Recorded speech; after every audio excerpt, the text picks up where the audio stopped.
Law commission के chairman justice Rituraj Awasthi ji से हमने मुलाकात किया है और हमने उनसे रिक्वेस्ट किया है कि आप यूनिफॉर्म सिविल कोड या कॉमन सिविल कोड की बजाय इंडियन सिविल कोड का ड्राफ्ट बनाइए।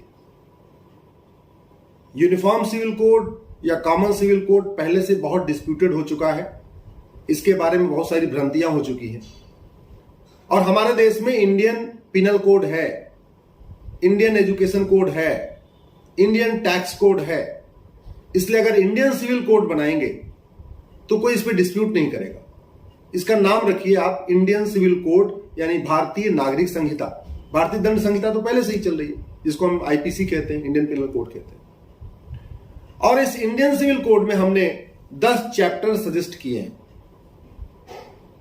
Chapter number 1, age of marriage, कि शादी विवाह की जो मिनिमम एज हो वो कितनी होगी और जो भी होगी वो सबके लिए होगी।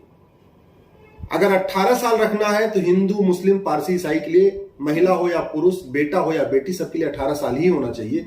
किसी की 9 साल नहीं होना चाहिए। सबकी अगर 20 साल रखना है, 19 साल रखना है या 21 साल रखना है, हमने ये नहीं बताया कहा कि कितने साल होना चाहिए। हमने केवल इतना कहा है आप 18 रखिए, 20 रखिए या 21 रखिए। लेकिन चैप्टर नंबर 1 में एज ऑफ मैरिज को आप डिफाइन करिए और वो सबकी ओपिनियन आ ही रही है, चूंकि सब लोग अपना अपना सुझाव देख ही रहे हैं। लेकिन जो कुछ भी एज ऑफ मैरिज होनी चाहिए वो सबके लिए एक समान होनी चाहिए।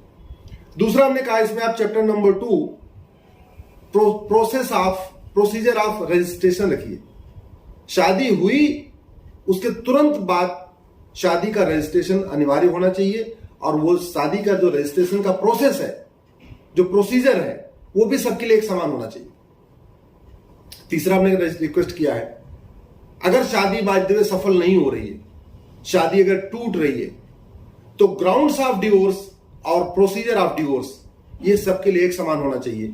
इसलिए आईसीसी में इंडियन सिविल कोड का जो तीसरा चैप्टर आप रखिए, grounds of divorce and procedure of divorce. भाई ट्रिपल तलाक भले खत्म हो गया, लेकिन तलाके हसन, तलाके एहसन, तलाके बाइन, तलाके किराया ये आज भी चल रहे हैं। एक तरफा होते हैं, एसएमएस के जरिए हो रहे हैं, व्हाट्सएप के जरिए हो रहे हैं, ईमेल के जरिए हो रहे हैं, कुरियर के जरिए हो रहे हैं, पोस्ट ऑफिस के जरिए हो रहे हैं, चिट्ठी भेज के। ये बंद होना चाहिए। भारत की परंपरा बिल्कुल अलग है। भारत में तो नारी तो नारायणी कहते हैं, भारत में तो गृहिणी कहते हैं। गृहिणी मतलब जिसका पूरा गृह ऋणी हो उसको गृहिणी कहते हैं। तो इसलिए ये जो भारतीय दंड संहिता है ये भारत की संस्कृति के अनुरूप बनना चाहिए, भारत की हमारी जो पद्धति है उसके अनुरूप बनना चाहिए।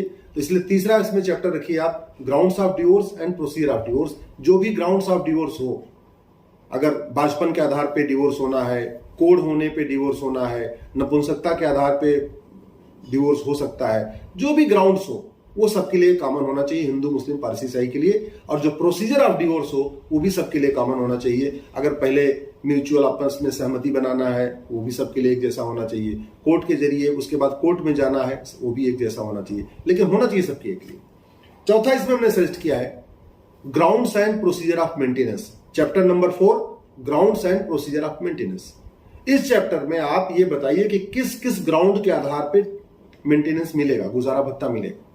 और ये भी केवल महिला के लिए नहीं, पुरुष के लिए भी होना चाहिए। कई बार ऐसा भी देखा गया कि महिला अपने आप डिवोर्स लेती है, पुरुष नहीं चाहता, महिला खुद लेना चाहती है। अगर खुद लेना चाह रही है और वो सक्षम है, पुरुष बेचारा गरीब है, हस्बैंड गरीब है, उसको भी मेंटेनेंस मिलना चाहिए। वो किसके भरोसे रहेगा? तो ग्राउंड्स ऑफ मेंटेनेंस और प्रोसीजर ऑफ मेंटेनेंस कॉमन होना चाहिए, जेंडर न्यूट्रल होना चाहिए, रिलीजन न्यूट्रल होना चाहिए, हिंदू, मुस्लिम, पारसी, ईसाई सबके लिए लागू होना चाहिए। चैप्टर नंबर 5 इसमें हमने सजेस्ट किया है grounds of adoption and procedure of adoption. किस किस ग्राउंड के आधार पे आप बच्चा गोद ले सकते हैं और प्रोसीजर ऑफ एडॉप्शन, आपको एडॉप्ट करते समय क्या क्या प्रक्रिया अपनानी है। तो ये भी हिंदू, मुस्लिम, पारसी, ईसाई सबके लिए बराबर होना चाहिए। चैप्टर नंबर 6 हमने गार्जियनशिप कहा है कि बच्चे के भरण पोषण का अधिकार, बच्चे की देखभाल का अधिकार, ये माता को भी होना चाहिए, पिता को भी होना चाहिए और ये सबके लिए, सब पे लागू होना चाहिए। ऐसा नहीं होना चाहिए कि मुस्लिम्स के लिए अलग, पारसी के लिए अलग, हिंदू के लिए अलग, क्रिश्चियंस के लिए अलग। ग्राउंड्स ऑफ गार्जियनशिप और प्रोसीजर ऑफ गार्जियनशिप ये भी जेंडर न्यूट्रल होना चाहिए, रिलीजन न्यूट्रल होना चाहिए।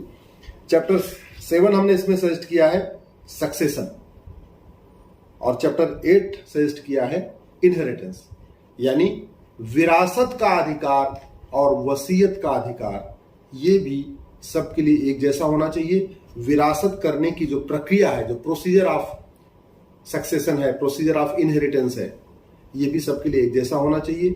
इक्वल राइट होना चाहिए, बेटा और बेटी को समान अधिकार मिलना चाहिए, और वो हिंदू को भी मिलना चाहिए, मुस्लिम्स को भी मिलना चाहिए, पारसी को भी मिलना चाहिए, ईसाई को भी मिलना चाहिए, अलग अलग नहीं होना चाहिए। चैप्टर 9 हमने इसमें सजेस्ट किया है पॉपुलेशन कंट्रोल। भारत की 50% से ज्यादा समस्याओं का रूट काज पॉपुलेशन एक्सप्लोजन है। जनसंख्या विस्फोट बहुत बड़ी समस्या हो चुकी है, इसलिए हम दो हमारे दो, ये है चैप्टर नंबर 9। एक पति और एक पत्नी और सबके 2 बच्चे, 2 से ज्यादा बच्चा नहीं। इसमें हमने सजेस्ट किया कि चैप्टर 9 होना चाहिए population control and family planning. और चैप्टर 10 हमने सजेस्ट किया है पेरेंट्स केयर। भाई पति पत्नी का विवाद तो हो गया, पति पत्नी का अधिकार भी डिफाइन हो गए, लेकिन पता चला कि पेरेंट्स का क्या होगा। आज की डेट में पति पत्नी तो आराम से तलाक भी ले लिए, अलग भी हो गए, रह भी रहे हैं, बच्चों का भी सब मामला सेटल हो गया, बच्चों को कितनी मेंटेनेंस मिलेगी वो भी डिफाइन हो गया। लेकिन इसमें बेचारा सबसे ज्यादा परेशान कौन है? बूढ़े माँ बाप। बूढ़े माँ बाप के लिए कोई कहीं पे कानून में कहीं कुछ लिखा ही नहीं है। इसलिए जो सबसे इंपॉर्टेंट है वो अवश्य होना चाहिए आपके इंडियन सिविल कोड में, वो हमने सजेस्ट किया है चैप्टर नंबर 10 पेरेंट्स केयर। अगर पति पत्नी अलग हो रहे हैं तो बाकी तो ऊपर हमने बता ही दिया, वो सब डिफाइन हो गया। लेकिन अगर पति पत्नी अलग हो रहे हैं तो माता पिता की देखभाल कौन करेगा, कैसे करेगा, उनको कितना उनको गुजारा मेंटेनेंस मिलेगा, उनके लिए क्या क्या प्रोसीजर होगा, ये होना चाहिए चैप्टर नंबर 10। ये हमने अपनी तरफ से सजेस्ट किया है। आपको लगता है इस 10 चैप्टर के अलावा कुछ और भी बन सकता है तो आप भी सजेस्ट करिए। एक बार मैं डिफाइन कर देता हूं, इन यूसीसी में ये सब नहीं आ सकता, पॉपुलेशन कंट्रोल यूसीसी में नहीं आ सकता, इसलिए मैं कह रहा हूं यूसीसी नहीं आईसीसी बनाइए। पेरेंट्स केयर भी यूसीसी में नहीं आ सकता, इसलिए हमने कहा है आईसीसी बनाइए, इंडियन सिविल कोड। और इंडियन सिविल कोड का हमने 10 चैप्टर बनाया है। Chapter number age of marriage, chapter number 2 procedure of marriage registration, chapter number 3 grounds and procedure of divorce, chapter number 4 grounds and procedure of maintenance, chapter number 5 grounds and procedure of adoption, chapter number 6 grounds and procedure of guardianship, chapter number 7 grounds and procedure of succession, chapter number 8 grounds and procedure of inheritance, chapter number 9 population control and family planning, हम दो हमारे दो सबके दो, chapter number 10 parents care, माता पिता की देखभाल। ये मैंने अपनी तरफ से सजेस्ट किया है। आप अगर मेरी बात से सहमत हैं, इस वीडियो को अधिक से अधिक शेयर करिए, अपने सांसद को भेजिए, अपने विधायक को भेजिए। अगर आप किसी जज को जानते हैं तो इस वीडियो को अपने जो जज अगर आपके मित्र हैं, जानने वाले हैं, उनको भेजिए। आप अगर किसी आईएएस आईपीएस को, जो लोग सचिव हैं, सेक्रेटरी हैं, डीएम कलेक्टर हैं, उनको जानते हैं, उनको भेजिए। जितना ज्यादा से ज्यादा इस पे वाइड सर्कुलेशन होगा, जितना ज्यादा इस पे आम सहमति बनेगी, मुझे लगता है सरकार के लिए लागू करना उतना आसान हो जाएगा। हम आजादी की 75वीं वर्षगांठ मना रहे हैं।